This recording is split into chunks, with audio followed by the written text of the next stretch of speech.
Again, will you rise in body and spirit as you're able and share first a responsive reading and then the hymn.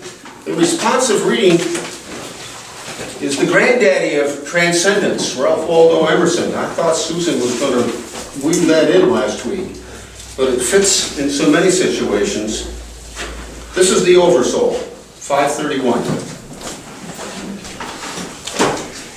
Let us learn the revelation of all nature and thought, that the highest dwells within us, that the sources of nature are in our own minds. As there is no screen or ceiling between our heads and the infinite heavens, so there is no bar or wall in the soul where we, the effect, cease, and God, the cause, begins. I am constrained every moment to acknowledge a higher origin for events than the will I call mine. There is a deep power in which we exist, and whose beatitude is accessible to us. Every moment when the individual feels invaded by it is memorable.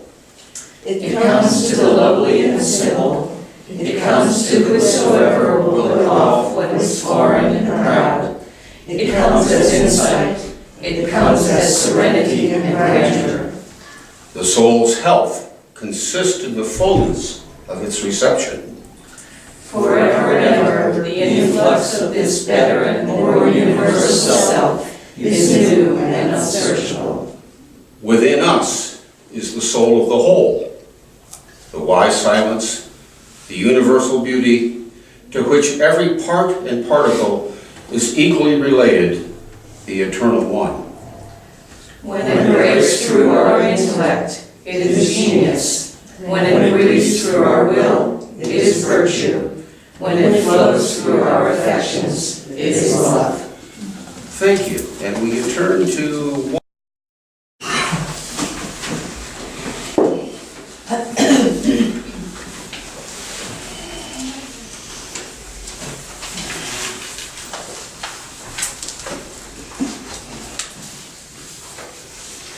colleague put me onto the poetry of William Stafford this past week. I want to share just one very brief poem. When I met my muse, I glanced at her and took my glasses off. They were still singing. They buzzed like a locust on the coffee table and then ceased. Her voice belled forth, and the sunlight bent. I felt the ceiling arch and knew that the nails up there took a new grip on whatever they touched. I am your own way of looking at things, she said. When you allow me to live with you, every glance around the world will be a sort of salvation. And I took her hand.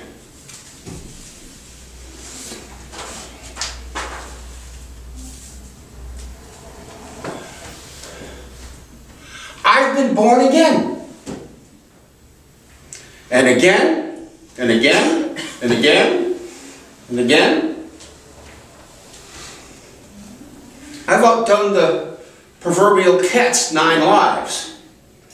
I've had profound changes, at least 3 of which have been life or death encounters, and changing and growing throughout 7 decades into my 8th. I'll give just 3 short examples. I won't tell the whole story, but I think I mentioned before that in the summer of '67, the summer of love, a buddy and I stole a mattress from our rooming house, put it in the back of my old Ford wagon, less than $400, and drove across the country, growing our beards, California dreaming. I was reborn there at least in 2 senses. I was a real small-town, upstate New York boy who had only a vague sense of the wider world. And I mean the wider world geographically, but also the wider world in terms of human experiences. And I was born again also in the sense that I felt freed from the family system and candidly fairly narrow culture that I grew up with. Grateful for how it had nurtured me, but really pleased not to be bound by it any further. Another example, 5, 6, 7 years later, is when we adopted the children across racial lines.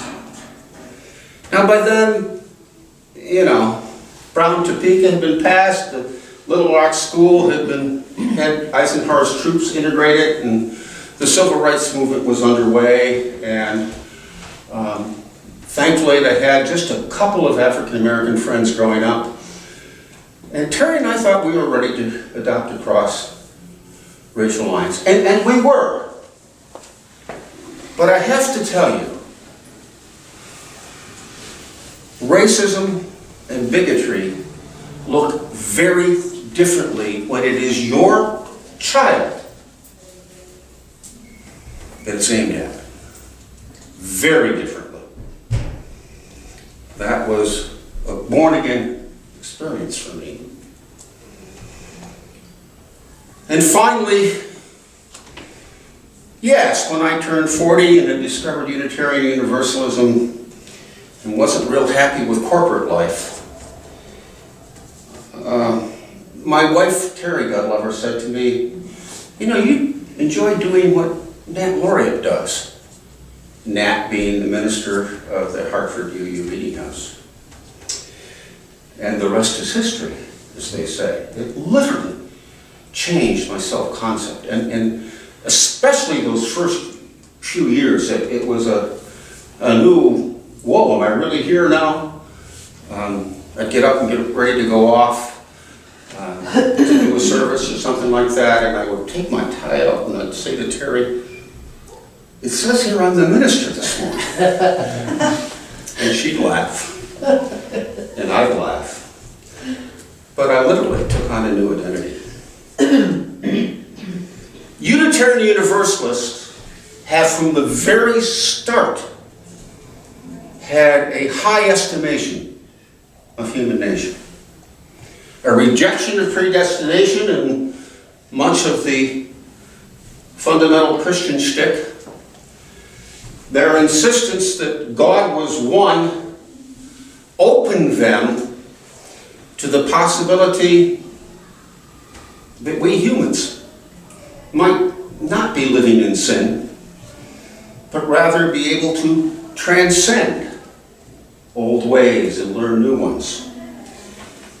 And that happened for both the Unitarians and the Universalists. And the Universalists rejecting, of course, eternal damnation and insisting that God was love and the possibility of redemption was available to everyone.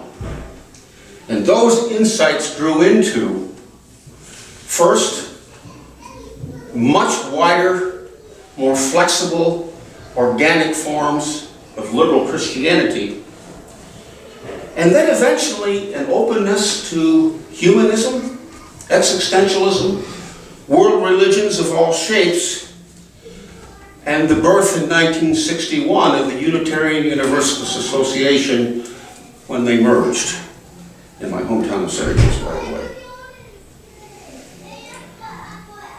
I bet that each of us here can think of not only one or two, but 3 or 4 or more places where you have been reborn again. There are some spiritual workshops that I've done over the time, and they often will start fairly on asking people to name those times when they've been inspired, when their sense of self have changed, when they found themselves infused with a new identity and energy. And in those workshops, almost invariably, the women will name childbirth as one of those times when their sense of who they are was forever changed. And sometimes the men will, but almost always you get a few women that say that. Many people will talk about falling in love and having a soulmate relationship as an example of when they have been born again. their sense of who they are, what nurtures them, what responsibilities they have, and what they're capable of has expanded, deepened. We all have had some experiences like that. I wonder if 1, 2, 3 of you might want to just right now take one sentence, maybe two, no more, and share an experience when you've been reborn. Anyone? Being a minority in a different setting was interesting. To have me be the only white person listening to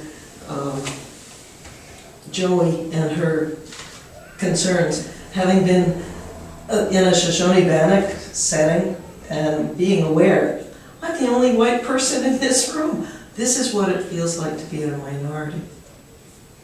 And that was important. Thank you. She was not a plant. Anyone?